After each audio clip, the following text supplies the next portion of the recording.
সন্দেশখালী কাণ্ডে poultry farm আগুন লাগিয়ে দেওয়া এবং ভাঙচুরের ঘটনায় গ্রেপ্তার আইএসএফ কর্মী, পাশাপাশি হিংসার প্ররোচনা দেওয়ার গ্রেপ্তার করা হয় আইএসএফ নেত্রী আয়েশা বিবিকে।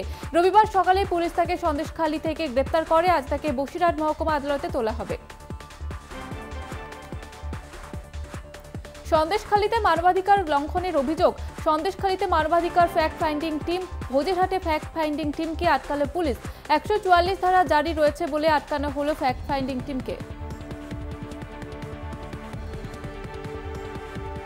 আজ ফের সন্দেশখালীতে পার্থ ভৌমিক। সন্দেশখালী জেলিয়াখালী যান সেচমন্ত্রী। প্রতিদিনই সন্দেশখালী যাবে তৃণমূলের প্রতিনিধি দল। পরিস্থিতি নিয়ন্ত্রণে আনতে রোজ শাসক দলের সন্দেশখালী সফর। গতকালও যান পার্থ সুজিদা, কথা বলেন স্থানীয়দের সঙ্গে। চলন্ত ট্রেলারে আগুন লাগার ঘটনায় আতঙ্ক বুদবুদের শিবনগরে। স্থানীয় সূত্রে জানা গিয়েছে, শনিবার গভীর রাতে সড়ক ধরে কলকাতা থেকে দুর্গাপুরের দিকে যাওয়ার সময় ট্রেলারটির ইঞ্জিন থেকে ধোঁয়া বের হতে দেখে অন্যান্য লরি চালকরা। চালকদের চিৎকারে ট্রেলারের চালক দ্রুত ট্রেলার দাঁড় করিয়ে আগুন নেভানোর চেষ্টা করলে আগুন ভয়াবহ আকার ধারণ করে। খবর পেয়ে দমকলের একটি ইঞ্জিন ঘটনাস্থলে পৌঁছে আগুন নিয়ন্ত্রণে আনে। আগুন লাগার ঘটনায় জাতীয় সড়কে দুর্গাপুরগামী রাস্তায় ব্যাহত হয় যান চলাচল। খবর পেয়ে ঘটনাস্থলে পৌঁছায় গলসি থানার পুলিশ। প্রায় 30 মিনিট পর আগুন নিয়ন্ত্রণে এলে ট্রেলারটিকে অন্যত্র সরানো হয়, স্বাভাবিক হয় যান চলাচল। হঠাৎ সীমান্তবর্তী শহর জয়গায় আসেন ভুটানের প্রধানমন্ত্রী শেরিং তোবগে। তবে কোনো কর্মসূচি নয়, তিনি কিছু সময়ের জন্য জয়গায় আসেন। অন্যান্য সাধারণ মানুষের মতোই ঘুরে দেখেন সীমান্ত সংলগ্ন শহর জয়গা। এক দোকানে গিয়ে মিষ্টিও কিনে খান। এদিন তার সঙ্গে ভুটানের আধিকারিকদের পাশাপাশি এসএসবি জওয়ানরা উপস্থিত ছিলেন। ভুটানের প্রধানমন্ত্রীকে এদিন দেখে ভিড় জমান সাধারণ মানুষ।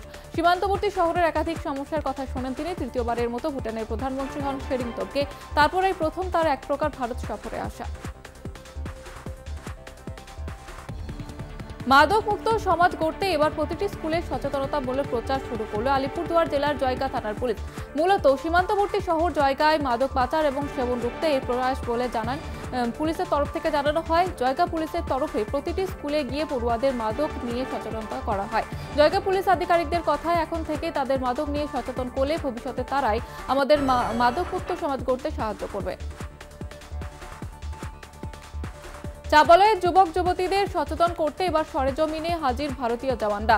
রবিবার আলিপুরদুয়ার জেলার কালচিনি ব্লকের বীজ চা বাগানের ভারতীয় জওয়ানরা আধিকারিকরা আসেন এবং একাধিক বিষয়ের শ্রমিক মহলার যুবক যুবতীদের সচেতন করেন। এছাড়া কিভাবে অগ্নিবীর হিসেবে ভারতীয় সেনায় তারা নিযুক্ত হতে পারে তা নিয়েও সচেতন করা হয়।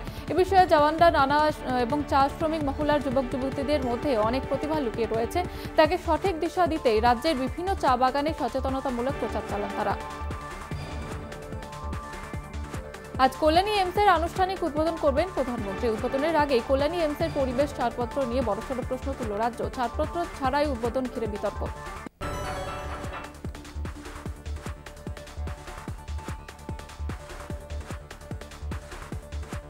প্রাক্তন পঞ্চায়েত প্রধানের বিরুদ্ধে প্রধানমন্ত্রী আবাস যোজনার টাকা আত্মসাতের অভিযোগ মালদহে।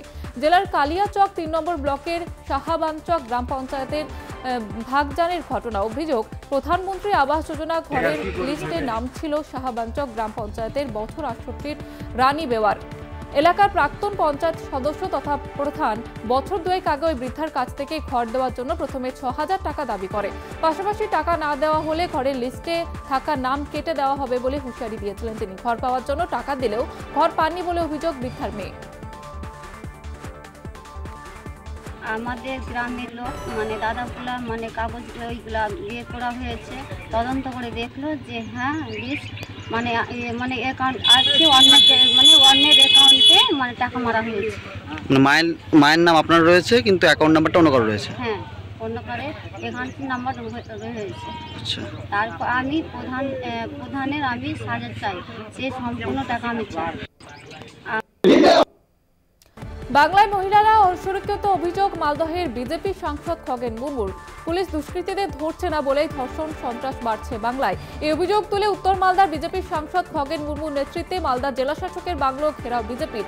একই অভিযোগে জেডিপি এবং আদিবাসী সিঙ্গেল অভিযানের পক্ষ থেকে মালদা থানা ঘেরাও করে বিক্ষোভ দেখানো হয়। প্রসঙ্গত শুক্রবার একই দিনে পুরনো মালদায় এক আদিবাসী নাবালিকার দেহ উদ্ধার হয়। বৈষ্ণবনগরে ভুট্টা ক্ষেত থেকে এক যুবতীর রক্তাক্ত দেহ উদ্ধার হয়।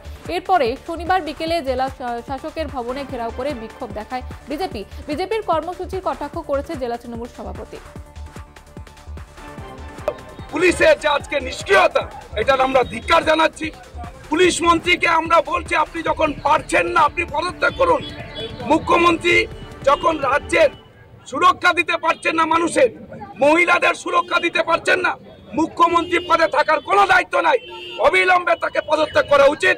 এবং এই সমস্ত মহিলাদের যারা আজকে অসুরক্ষিত আছে, তারা যাতে মানুষ এখানে অন্য যে আজকে যে মানুষের যে সমস্যা তৈরি করছেন, সাধারণ মানুষের সমস্ত মানুষ আজকে সব দিক থেকে তারা হচ্ছে যে এখানে মানুষ বঞ্চিত, তারা হচ্ছে অসুরক্ষিত মানুষ সারা বাংলার।